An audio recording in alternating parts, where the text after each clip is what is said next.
సమాచారం కోసం 95 న్యూస్ ఇప్పుడు యాప్లో మీ ముందుకు వచ్చింది. వెంటనే డౌన్లోడ్ చేసుకుని న్యూస్ అప్డేట్ తెలుసుకోండి. ప్రతి క్షణం ప్రజాక్షేమం కోసం. నమస్తే విజయ్ గారు. నమస్కారం. విజయ్ గారు, నేను ఒకసారి మీరు చెప్పగా విన్నాను, అవమానాలు మేలు చేస్తాయని. చాలా విచిత్రంగా ఉందండి. అసలు అవమానాలు వస్తే ఎవరికైనా చాలా కృంగిపోతూ ఉంటాం. అలాంటిది మీరు అవమానాలు మేలు చేస్తాయని అంటున్నారు.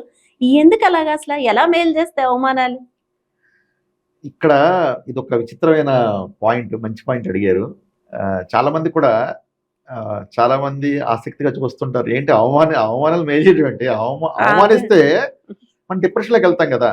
అవును. ఎవరన్నా ప్రతి ఒక్కళ్ళు ఎదుర్కొనే సమస్య, ప్రతి ఒక్కళ్ళు లేచింది మొదలు ఏదో విధంగా వాళ్ళు అవమానపడుతుంటారు. ఎవరు కొంతమంది కావాలనే వాళ్ళని విమర్శిస్తుంటారు, తోలునాడుతుంటారు. మీరు లేచింది మొదలు ఎక్కువ మనం చూస్తే కనుక ఇంట్లో వారితో కానీ, అలాగే ఎక్కువ మంది పిల్లల్ని మనం తెలియకుండానే మనం ఒరే వాళ్ళలాగా నువ్వు చూడు వాడు ఎలా చదువుతున్నాడు, నీకేం చేత కాదు అని పిల్లలతో మొదలు. అలాగే పెద్దవాళ్ళు కూడా మీకేం చేత కాదు, వాళ్ళు ఎంత సంపాదిస్తున్నారు, సంపాదించట్లేదు, లేదా అది కావట్లేదు, ఇది చేయట్లేదు, రకరకాలుగా. అలాగే మనం ఆఫీస్కి వెళ్ళినా లేదా ఎక్కడికైనా వ్యవహారాల్లో కానీ నిత్యం కూడా ఏదో రకంగా మనం అవమానాలు మనం ఎదుర్కొంటాం. కానీ ఇక్కడ మన యొక్క జీవితం ఒక అద్భుతమైన మాట. ఇవి అవమానాల బేస్ మీద చాలా మంది, ఎక్కువ మంది అంటే విజయవంతమైన వ్యక్తుల్లో వాళ్ళు ప్రేరణ కలిగించేది ఏంటంటే చెప్పమంటారా? అవమానం. అదేంటండి అవమానం ప్రేరణ కలిపిందంటే మీరు ఎగ్జాంపుల్ నేను చెప్తాను, లైవ్ ఎగ్జాంపుల్ చెప్తాను. సుభాష్ చంద్రబోస్ గారు. ఎందుకు సుభాష్ చంద్రబోస్ గారు మనం ఇప్పుడు కూడా నిరంతరం నిత్యం కూడా మనం స్మరణ చేసుకుంటాం, ప్రాతస్మరణ ఆయన. ఎందుకంటే స్వాతంత్ర సమరోద్యమంలో బ్రిటిష్ వాళ్ళని వణికించింది ఎవరంటే సుభాష్ చంద్రబోస్ గారు. ఆయన లేకపోతే మనకి ఇంకా ఇంకా ఇంకా ఇంకా బానిసత్వంలో ఉండే పరిస్థితి. ఎందుకంటే మనం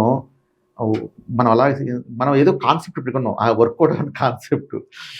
కానీ సుభాష్ చంద్రబోస్ గారు పక్కన ఆయన వచ్చి ధైర్యంగా నిలబడి ఎందుకు వచ్చారంటే ఆయన వల్లనే మనం ఇలా స్వేచ్ఛావాయులు పీల్చుకున్నాం. బ్రిటిష్ వాళ్ళు తోక ముడిచి సర్దుకోండు మొదలుపెట్టారు. ఇప్పుడు ఆయన స్థాపించారు. ఆయన స్వాతంత్ర సమరోద్యమంలో తీసుకున్న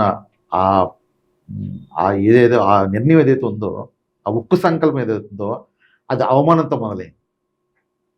ఆ అవమానించకపోతే మన పరిస్థితి ఎలా ఉండేదో అంటే ఆయన అవమానం, ఆ పరిస్థితి ఎదురవకపోతే కనుక ఏంటి ఆ పరిస్థితి అంటే, ఆయన కలకటాలో ఒక బోర్డు ఉండేది అన్నమాట బయట, ఏంటంటే dogs and Indians are not allowed అని చెప్పి.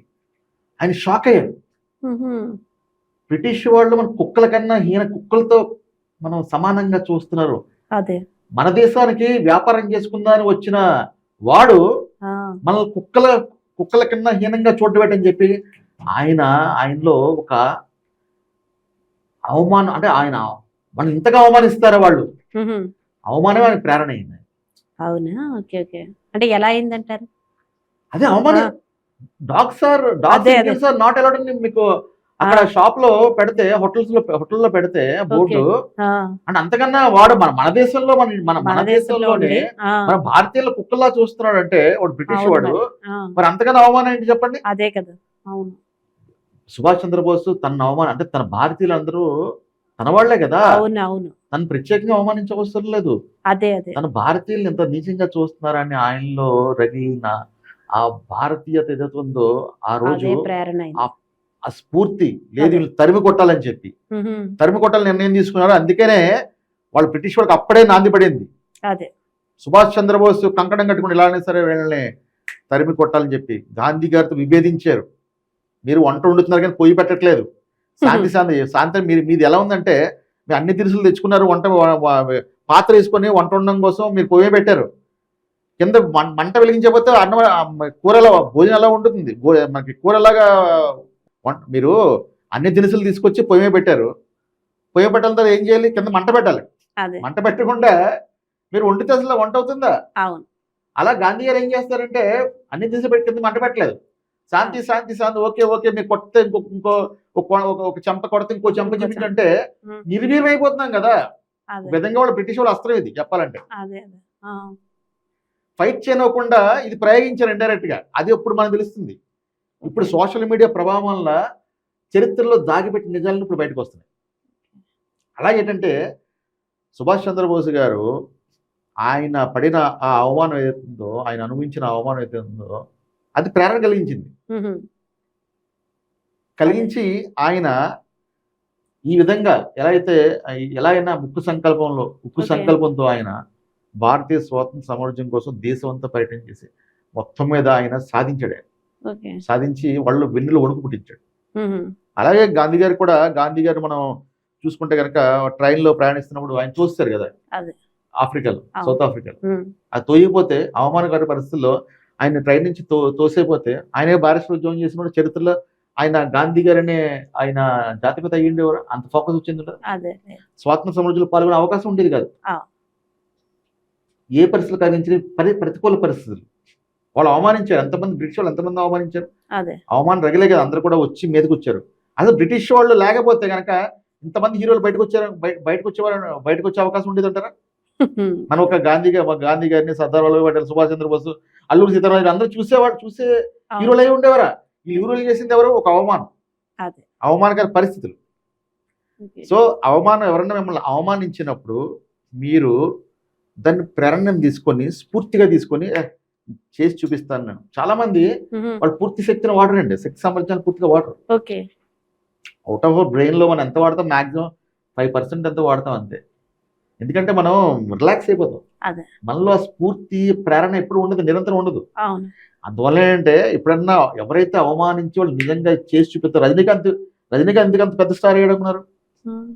రజనీకాంత్ ని కారు దిగి వెళ్ళిపోమన్నాడు స్టార్టింగ్ లో నిర్మాత. అవమానపరిచాడు. కార్ అంటే షూటింగ్ అయిపోయింది, వెళ్ళిపో అంటే కార్ ఏదంటే కార్ లేదు, నడిచి వెళ్ళిపో అన్నాడు. ఆయన అప్పుడే నీకు మళ్ళీ నేను చేసి చూపిస్తానని చెప్పి అదే నిర్మాత దగ్గర సొంత కారులో వచ్చారు, అదే కారులో. ఎందుకంటే ఆ అవమానం ఆయన్ని ఆ విధంగా స్టార్ చేసింది. సో ఇలాగ ఎంత కోకొల్లలు ఒకటా రెండా ఎంతమంది తీసుకొని ప్రతి జీవితంలో ప్రతి ఒక్క ఇప్పుడు బాగా పాపులర్ అయిన ప్రతి ఒక్కరి జీవితంలో అవమానం అనేది ప్రముఖ పాత్ర వహిస్తుంది. ఆ అవమానం అనేది లేకపోతే క్యాజువల్ గా రిలాక్స్ ఇప్పుడు మామూలుగా సాధారణ జీవితంలో వాళ్ళు గడుపుతారు. చరిత్రలు గెలిచే అవకాశం అనేది ఉండదు. ఓకే. అంటే ఇది ఇప్పుడు మీరు చెప్పిన దాంట్లో నాకు అర్థమైంది ఏంటంటే అవమానాన్ని తీసుకుని కృంగిపోకుండా అది స్ఫూర్తిగా తీసుకుని ఇంకా పట్టుదలగా పైకి రావాలి. ఆ స్ఫూర్తి గ్రహించడం అంటే మనల్ని అవమానించడం గురుగా భావించాలి చెప్పాలి. అంటే వాడు ప్రేరణ కలిగిస్తాడు డైరెక్ట్ గా. సిచ్యువేషన్ క్రియేట్ చేస్తున్నాడు. సిచ్యువేషన్ క్రియేట్ చేసి కూడా ఉండాలి కదండి. అప్పుడే మనలో ఉన్న ఆ శక్తి సామర్థ్యాలు వెలికి తీస్తున్నారు వాడు. ఇండైరెక్ట్ చెప్పాలంటే థ్యాంక్స్ చెప్పాలి. థ్యాంక్ యూ సో మచ్ అని చెప్పాలి. నాలో నన్ను కదిలించావు, నాలో నిద్రాణమై ఉన్న నా శక్తి సామర్థ్యాలని మేల్కొలిపావు సభాష్ అని చెప్పి చూడు నేను చేసి చూపిస్తానని చాలా మంది మీకు సినిమా రంగంలో చూసుకోండి, లేకపోతే క్రీడలు తీసుకోండి, ప్రతి రంగంలో రాజకీయ రంగంలో కూడా మీకు చాలా మంది సెలబ్రిటీస్ కానీ వాళ్ళు అవమాన పరిస్థితుల్లోనే వాళ్ళు నెగ్గుచ్చి విజేతలుగా నిలిచారు వాళ్ళు. థ్యాంక్ యూ సో మచ్ అండి. యాక్చువల్ గా మీరు మమ్మల్ని అవమానించలేదు, అయినా నేను మీకు థ్యాంక్ యూ చెప్తున్నాను. అంటే క్వశ్చన్ చెప్పాలి ఇక్కడ ప్రేక్షకులకు క్వశ్చన్ చెప్పాలి. మీరు అడగలేదా క్వశ్చన్ ఏంటంటే అవమానాలు మేలు చేస్తే అవమానించుకోమంటారా అనేది కాదు. అవమానించుకోమని చెప్పట్లేదు కాన్సెప్ట్. ఎప్పుడైనా మీకు అవమానకర పరిస్థితులు ఎదురైనప్పుడు మీరు ఛాలెంజింగ్ గా తీసుకొని వాళ్ళకి ప్రూవ్ చేస్తాం అని ప్రేరణ కల్పించేది అవమానం అని చెప్పి మీరు భావించండి. సో అలా భావించని తప్పించి మీరు అవమానించుకోవడం ప్రతిరోజు అవమానించుకోవడం చెప్పట్లేదు. ఎప్పుడైనా ప్రతి ఒక్కరికి ఆ పరిస్థితులు ఎదురవుతాయి. ఎదురైనప్పుడు ఆ పరిస్థితులు మీరు అనుకూలంగా తీసుకోండి. మీరు రాయి విసురుతున్నప్పుడు ఆ రాయిని మీరు ఇటుక్క పేర్చుకోండి. మీ భవనాన్ని, మన జీవితం భవనాన్ని మరింత ఉన్నతంగా నిర్మించుకునే ఏర్పాటు మనం చేసుకోవాలి. ఎవరు రాళ్ళు విసురుతున్నప్పుడు మనం వాళ్ళ మీద రాయిసే కన్నా ఆ రాయిని మనం పునాదిగా వేసుకుంటే పైకి వెళ్తాం కదా. మనం తీసుకునేదాన్ని బట్టి ఉంటుంది. అంటే అవమానం అనేది చిన్నప్పుడు స్కూల్ స్టేజ్ నుంచి మొదలవుతూనే ఉంటుంది. అంటే మనకి 10 మంది స్టూడెంట్స్ ముందు, ఫ్రెండ్స్ ముందు ఏదో టీచర్ అన్నారని అప్పుడు కూడా ఒక్కోసారి అనిపిస్తూ ఉంటుంది అవమానం కింద. తర్వాత ఎదిగిన తర్వాత రకరకాలు అలా ఫేస్ చేస్తూనే ఉంటాం అవమానాలు. బట్ చాలా మంచి టిప్ చెప్పారండి. స్వాతంత్ర సమర యోధుల్ని తీసుకొని మీరు ఇలా ఎగ్జాంపుల్ గా చెప్పడం మాకు చాలా బాగా నచ్చింది. రిపీట్. స్వాతంత్ర సమరయోధులను తీసుకుని మీరు ఇలా ఎగ్జాంపుల్ గా చెప్పడం, మోటివేట్ చేయడం జనాల్ని మాకు చాలా బాగా నచ్చింది. థ్యాంక్ యూ సో మచ్ అండి. ధన్యవాదాలు. చూశారు కదండి, విజయ్ రెడ్డి గారు మోటివేటర్, మనకి ఎన్నో మంచి మంచి విషయాలు చెప్తున్నారు. మీరు కూడా యాక్చువల్ గా మీకు ఏ బాధలు ఉన్నా సరే, ఏ సమస్యలు ఉన్నా సరే, మీరు అవన్నీ వెంటనే సొల్యూషన్ కావాలనుకుంటే స్క్రీన్ పై కనిపిస్తున్న నెంబర్లకు కాల్ చేసి విజయ్ రెడ్డి గారితో మీరు డైరెక్ట్ గా మాట్లాడొచ్చు.